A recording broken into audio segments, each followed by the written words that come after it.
સુરત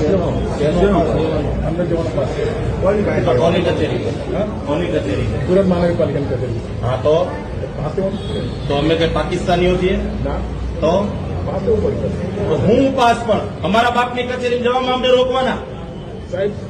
સુરત મહાનગરપાલિકાની કચેરી જતા અમને રોકવાના. તમે કોણ અમને રોકવાવાળા? તમારા બાપુજીની પેઢી છે તો કેવી રીતે ના પાડો છો? હા તો પણ તો એમ કેમ કહો છો ઉપર કોઈ નહીં જઈએ કે? તમે ના પાડો છો કે ઉપર ન જઈએ કે? એમ વાત તમે ફેરવો છો. અમે અમારી કચેરી અમને ના પાડશો તો લેવા જવા દો બધાને. આટલી બધી પોલીસ એટલો કરવા ઉભી રાખી છે. ભાઈ માર્શલો તો બધાને ઉભા હો તો એક બાજુ ઉભા જવા દો બધાને. બિલકુલ ધીમા નથી બોલવાનું. અને સામાન્ય માણસોને ડરાવવાના ધંધા કરો છો એટલે આ તો કઈ વાંધો જાઓ બધા માસ લ્યો જાઓ લ્યો. અરે કરો પણ અવાજ કરો કરી બતાવો. કરો અવાજ કરી બતાવો.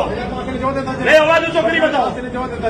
તો પછી આ કચેરી છે ને લોકોની કચેરી છે. એમાં અમે આવી શકીએ. અમને આવી રીતે દબડાવવાની કોશિશ ન કરો.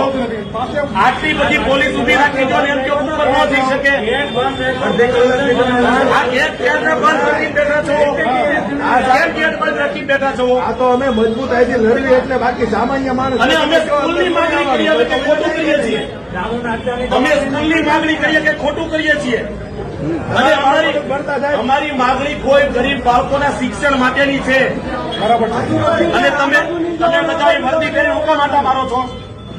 તમે બધા વર્દી પહેરી હુકા માટા મારો? અભણ છો બધા?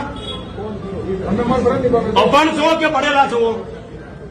ભણ્યા છો એટલે વર્દી મળી ને. બીજા લોકો નહીં ભણવું હોય તો જેને ભણવાનું મળવું જોઈએ ને એને ભણવા દો. તમે ભણી લીધું એટલે બહુ મોટા રાજા નથી થઈ ગયા. ગરીબના દીકરાઓ ભણતર વગરના હેરાન થાય છે. એને ભણવા દો. એની સ્કૂલ બનવા દો. હાલો.